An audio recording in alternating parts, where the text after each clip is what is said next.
Good morning. Thank you so much for joining us for our coffee conversations today. So excited to have Dr. Smith here with us to talk about intimacy and breast cancer. It can be a very sensitive topic, but it's a very important topic. And it's one of those topics people kind of shy away from, but it's real life. I'm so very excited to have her here as an expert. We've worked with her previously for our candid conversations, kind of talking about some of these things. So really happy to have her in this format to talk more about those things. So Dr. Smith, tell us about you. Okay. Well, I am a certified sex therapist, and I did that because I feel like so many people are so scared to talk about intimacy, sex, regardless of the setting. So I love that you guys are doing this just because I think it's great because I think people get in that mode of, I have cancer.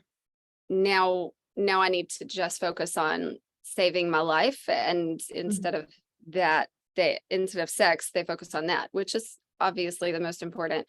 But I've been in practice or been doing therapy since 2000. 2000, yeah, so Wow. forever. And I love private practice. I get to run across so many different people and people who want to be there because that's just the nature of private practice. I'm a licensed professional counseling supervisor, and I have my PhD from Mississippi State, and tried out every school in Alabama pretty much because I felt like I needed variety. And I've got a couple of kids myself. I was saying this has been really busy time of year for us. December. Yes. Oh my goodness. So I have a daughter going into her junior year of high school and a son going into his last year of middle school. So I'm really excited. I am divorced. Loving getting to spend more time with my kids and enjoying them in a completely different way. And funny enough, my ex-husband actually works for me and helps keep me sane, which is all kinds of ironic. But I'm excited to talk to you guys today. I have Mind, Body, and Heart Wellness, otherwise known as MBH Wellness, in Birmingham, the Hoover Vestavia area. And I have a multi-practitioner group. So it's I have people who work with individuals on depression and anxiety and marital issues and kid issues, and some that take insurances from Medicaid to Blue Cross and anything in between, and then also just sliding scale rates for other individuals. So it's been here for the last like 8 to 10 years in our current location. So really love it and really love the people I get to work with. Awesome. Thank you so much for being just such a resource to the community. That's what I hear when you say all of those different things. Thank you for being a resource to the community. And so, like you said, intimacy, sex, those things are important, right? They're like weird to talk about. It feels weird. It's not weird, it's natural, right? But it's a weird topic. It's a hard topic to have, not only with your doctor, but with your significant other, even with yourself, right? And then that's even without a breast cancer diagnosis. Those can just be uncomfortable conversations. But then when you throw on top breast cancer, right, and your body goes through changes that you didn't imagine, right? Things that you would have never have thought about. And so I kind of wanted you to kind of give a little insight to viewers about how does a diagnosis kind of change sex for people who do have a medical diagnosis such as breast cancer. Okay, so excuse me, lots of so I think emotional changes, first of all, because of the stress that it puts on the individual with the diagnosis, also the partner of the individual with that diagnosis. Whether you're married or you're just in a relationship, it is very emotionally challenging. You've got fear, anxiety, depression, body image concerns, potentially on the front end.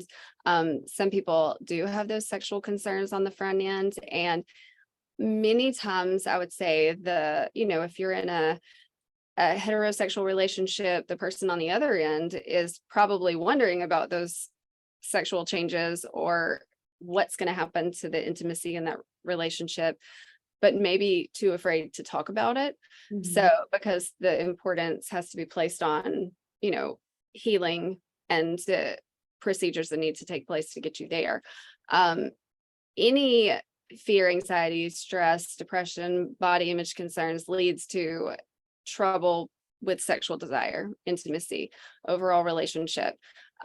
You've got fatigue and physical limitations, recovery after potential surgeries. Medications make individuals extremely tired, and just in a typical non-medical crisis, fatigue and exhaustion are some of the things that keep people from having healthy, intimate relationships, because it's just, there's so many other things on the top of that priority list for women, especially, that take the cake over all things sexual. And then you've got the physical changes that happen because after surgery, the appearance of the breast could be different, scarring, you've got hair loss, potentially weight changes, almost definitely. All of these impacting not only your like interest in, even if you still felt great about your body, you are still just potentially exhausted and not feeling like you can actually get into the moment. And then if you've got body image issues that go along with it, which I will say that over and over throughout this, because it is just such, I've seen several clients along the way who've gone through this process. My aunt, who doesn't have any children, so we are her children, just went through this process in 2020, and it is very difficult to maneuver through those body image issues, and getting to a place where you can love your body regardless is really important. And then, does communication become more open and honest or less open and honest through this? And I think that is another concern that typically comes up for individuals is, can we talk about this? How much do I say to this person about what I'm about to go through or planning for the future? So all of those things factor into how intimacy and sex are impacted, and not usually in very positive ways, unfortunately. I love that you brought up body image, because, I feel like we've done a conversation on that before, about just how important that is, because it's very much so an individual thing, right? Yes. But with breast cancer, with it changing the way that your body can look, like you said, whether it's you losing your hair, whether it's the scarring from surgeries or the burning from radiation, just all of the different types of side effects of treatment. Body image is so important, and how can body image kind of affect a person's ability to be open and intimate with someone, and not necessarily even sexual, right? But just being comfortable with somebody to say, like, this is how I'm feeling and this is what I think. Because I know, like, when you don't feel good about you, it's hard to talk about that. It's really hard to be open with somebody about, or be vulnerable with them, Right. if you're not comfortable with you. So, what are some ways that people can kind of recognize that that's the issue that they're having, and to kind of find ways to navigate through that? Okay. So I think that it is, when you think about body image issues, confidence is huge, right? So if you think about, because I go back to like my own kids, myself, when you get up in front of a classroom to speak, you are very focused on what is everyone else seeing, right? So it takes a lot of confidence in what you're saying, what you look like, how you feel. All of those things play into it. So if we now have this thing that's impacting how we feel about how we look, it decreases our confidence. And confidence is how you and when you present to that person, if you've got to talk about something. Confidence is what gives you the ability to talk to your doctors even, and your medical team about what's going on with your body. If you don't feel confident in yourself, then the chances of you bringing up these sexual issues to your doctor decrease, because you just kind of shrink into this little, a lot of my clients just call it like turtling. They like shrink into their shell, and you'll do that with your doctors, you'll do it with your partner, your spouse, and potentially not even allow yourself to get the support that you need from family and friends, just because of a lack of confidence related to body image. If we talk about just having low libido, and people who don't want to, they want the lights off, and they don't want their partner to see them naked, and this is amplified so much when we are talking about having surgery on a sexual organ of our body.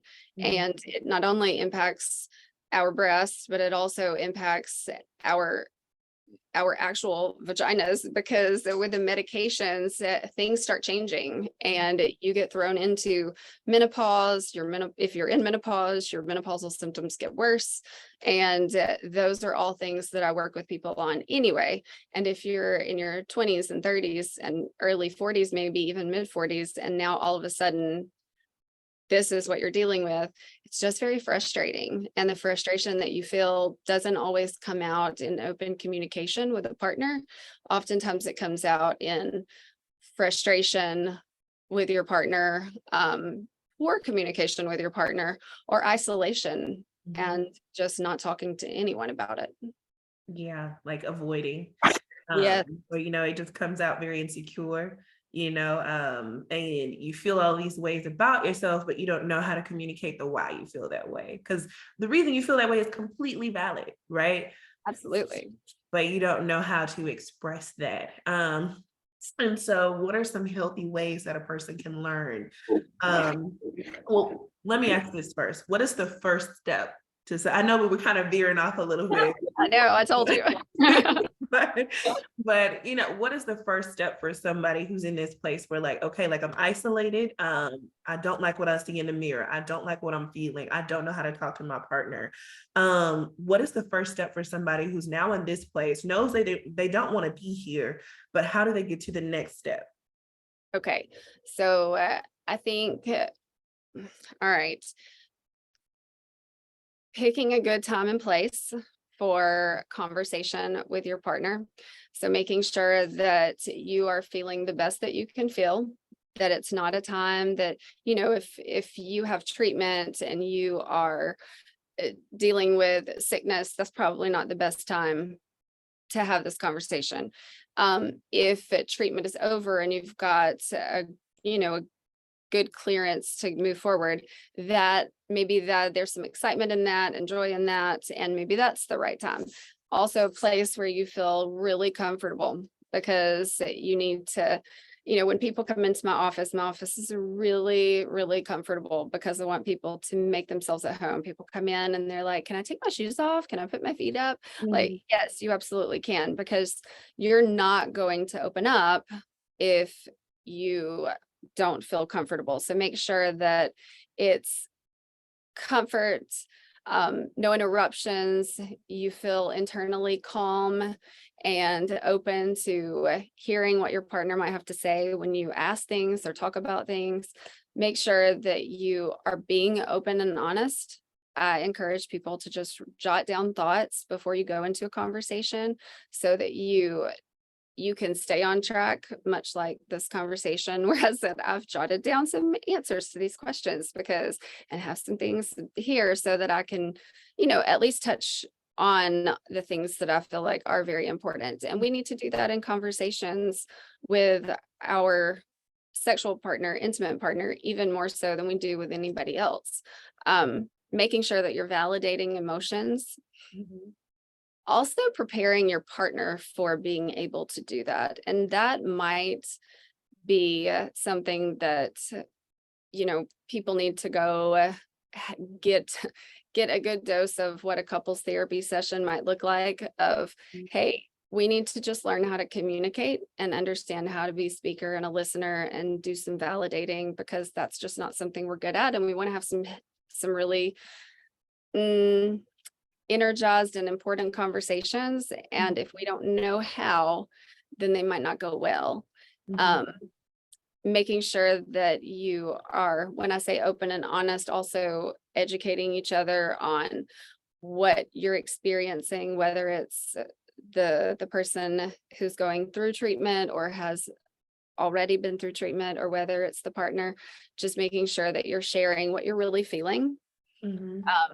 I have so many people who come in to talk about sex, and when I ask about pain with sex, do you have pain with sex? I've had so many tell me yes, but then they've never shared that with their partner. Mhm. And I am baffled by that, because you cannot, body memories are really strong. So if you are having sex with someone and it's causing pain, then your brain is learning that sex equals pain. Mhm. And that's gonna lead you down the road to vaginismus, so tightening of those muscles. So it is difficult to actually have penetrative sex. Also, there was something that I wanted to not forget. Well, let's see. Um, just any kind of vaginal dilators. So you can get those online. I always never, I don't know what um the ones are made of that I want to mention, because I have forgotten the word at this moment. But they make dilators that are medical dilators that are plastic and hard, and they make ones that are a little more malleable. So if maybe some latex latex format or something, but they make them in different sizes. You can buy them individually.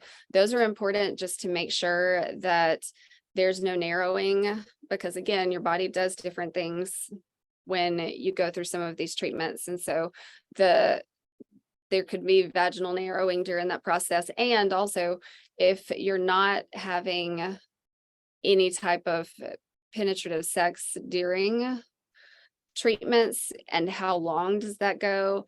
How much time is in between those interactions with your partner? Vaginal dilators are really good in helping with that. Hmm. You touched on a lot of things, so I'm trying to like pick something. Yeah. Okay, and so one thing that I did like, because I wrote it down when you were talking about communication, because I mean we say that on so many different things, right? But I think that communication holds literally so much power, but it can be the most difficult thing to do. And sometimes when people hear couples therapy, they're like, we don't have issues, we don't need to go see a therapist, but it could literally just be a safe space where you learn those different things about communication styles, right? Like you could be a couple that gets along and all of these different things. You could be like the couples goals, where they say couples goals, right? And so, but when you're going through something as impactful as breast cancer, trauma can bring different things out, whether it's physical trauma, emotional, whatever, right? I think all of those types of feelings kind of come to the surface with breast cancer, or really just any major change in your life, right? And so, like how you were saying, when you've had clients that'll come in and like the partner will say, it actually hurts me, but then the other person's like, you didn't tell me that it hurt you, right? Okay. But because they might hear things with more critical ears and they know that about their partner, right? And so I think that I know at our candid conversation last year, I feel like we talked about it a little bit about love languages, like Yes. what speaks to a person and how do they hear it and how do they feel when you say it. And so I kind of wanted to know your thoughts a little bit more about how to explore the different languages that couples might have or partners might have in a relationship, and how that can impact these types of conversations, whether they're proactive or whether they're unproductive, because everybody's not necessarily in a place, even culturally, where they feel like they can go to a therapist and say, hey, like these are some things that we're concerned about. Here are some things that we're going through. Just people aren't always in that place yet.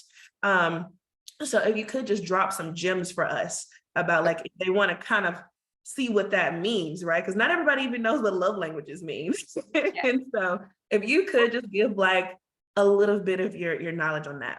So I love using the love languages, and I also have found, and I don't remember if I discussed this at the candid conversation, but also there is a website called missjaya.com. So MISSJAIYA. Um, and there is an erotic blueprint quiz. And I tell people that is what I refer to as your sex language. And then you've got Gary Chapman's website that if you just Google love languages quiz, usually you'll find that pretty easily.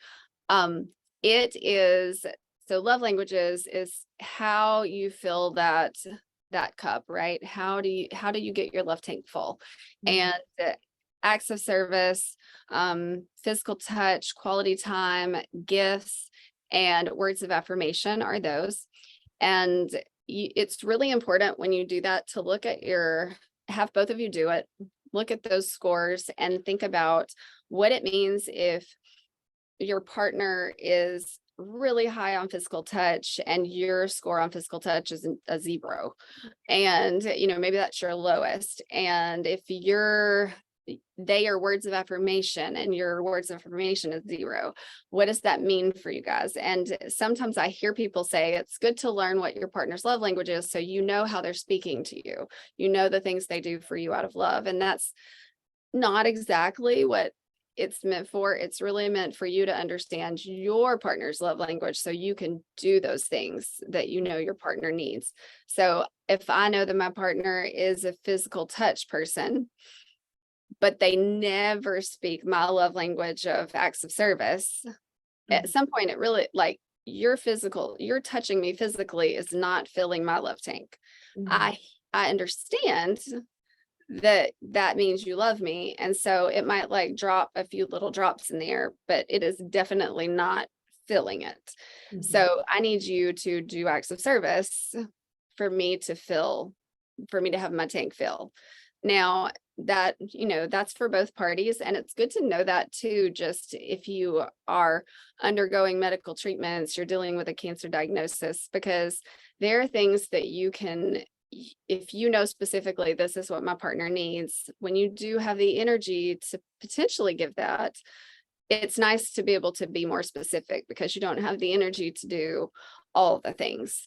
And it's also good for your partner to know that, because I think with lots of love can also come some healing and some energy. And so if you have a partner who's really giving to you and keeping your love tank full, then I feel like, prognosis could be better. You're going to potentially have more energy, and the relationship is going to thrive through this instead of deteriorate. Now the other website I mentioned, and the erotic blueprint, because I always struggled with connecting love languages and sex specifically, because I mean, we all know people who have had sexual encounters with people that they did not love, that were, one night stands or random events or short-term interactions, but that they still had a desire to be sexual with that person. So with the erotic blueprint, I always want to refer to it as the sex language. It gives you a similar kind of quiz as the love languages, but your responses are like sensual, sexual, shapeshifter, which these you just really have to read about, energetic, and kinky.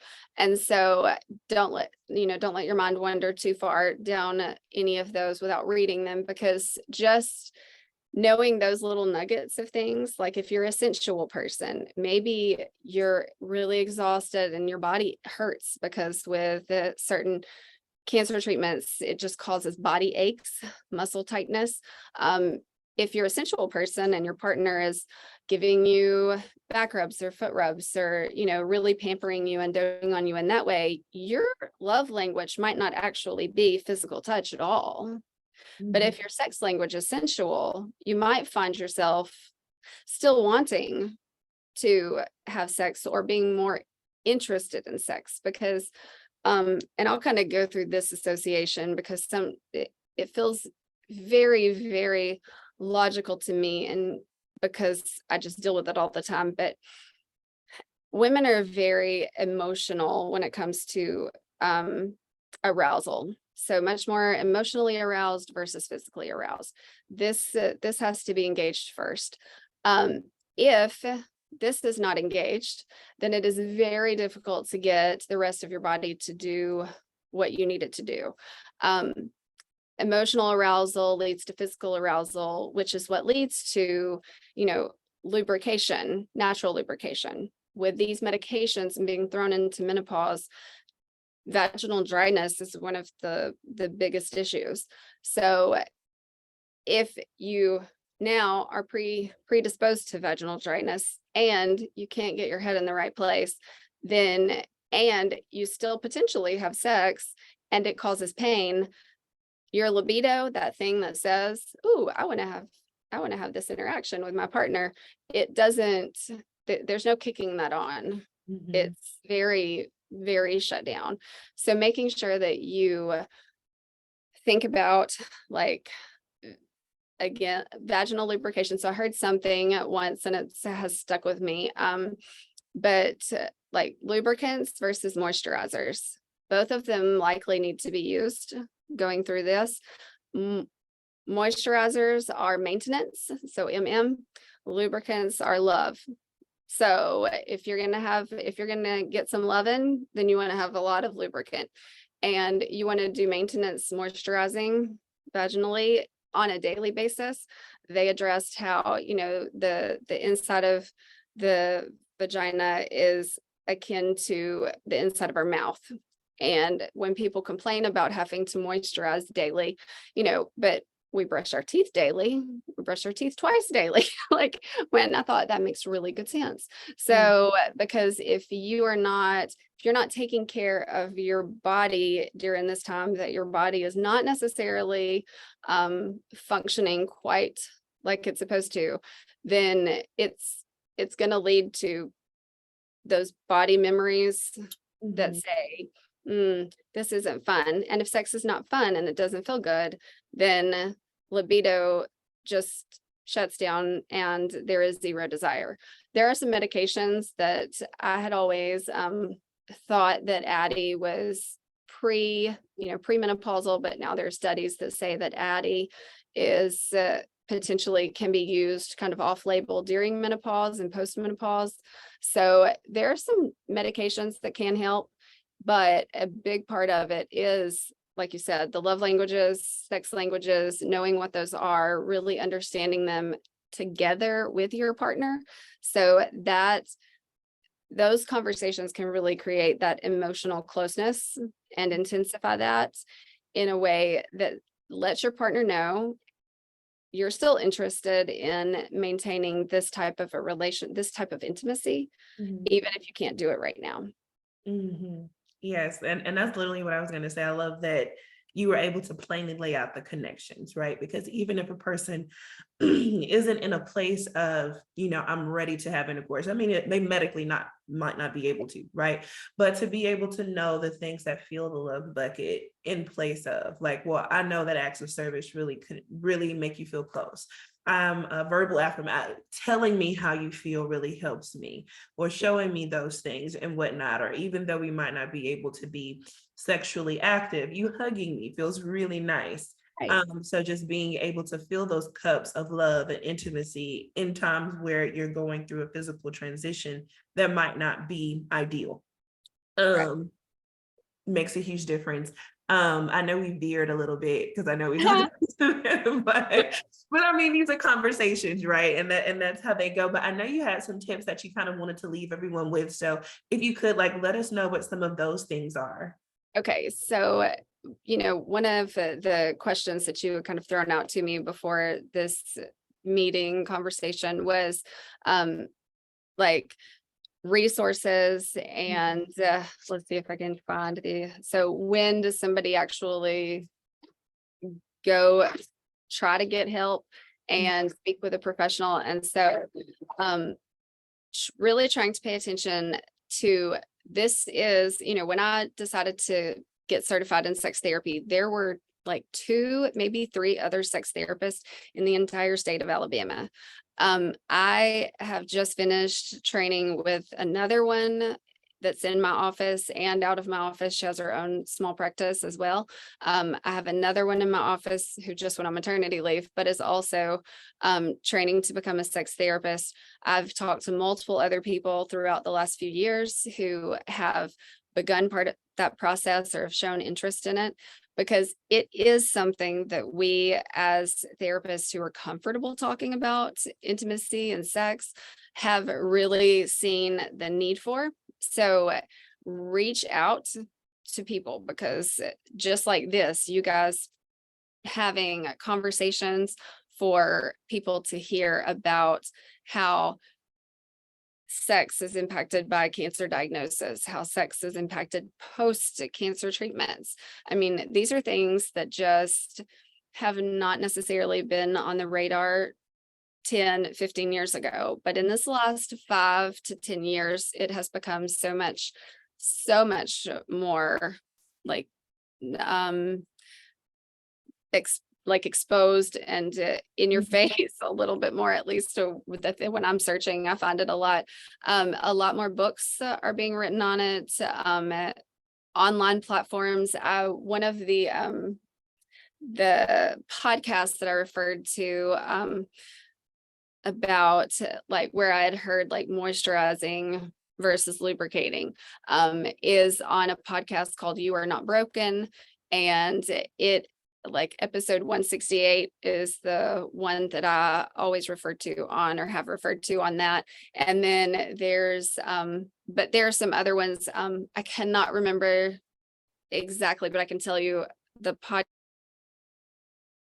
is Dr. Sex Fairy.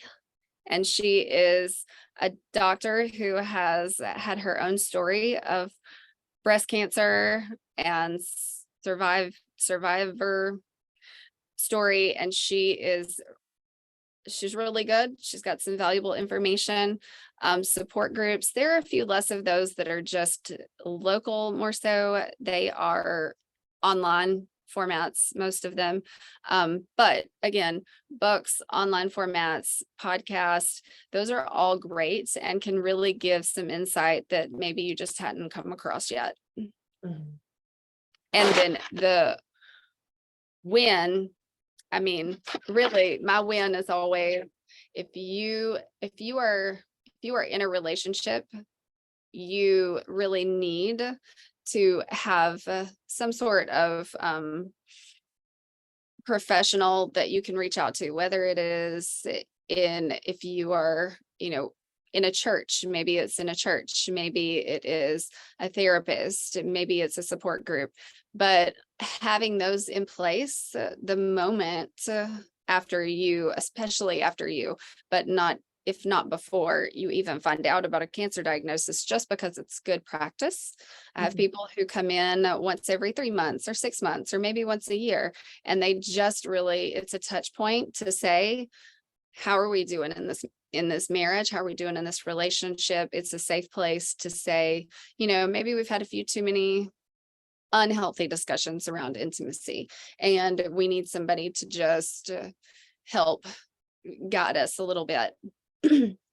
So, but if issues get worse or they continue, if you find that every conversation you attempt to have isn't getting resolved and is causing extreme conflict or emotional distress, because nobody needs any additional emotional distress than they already have when dealing with a cancer diagnosis.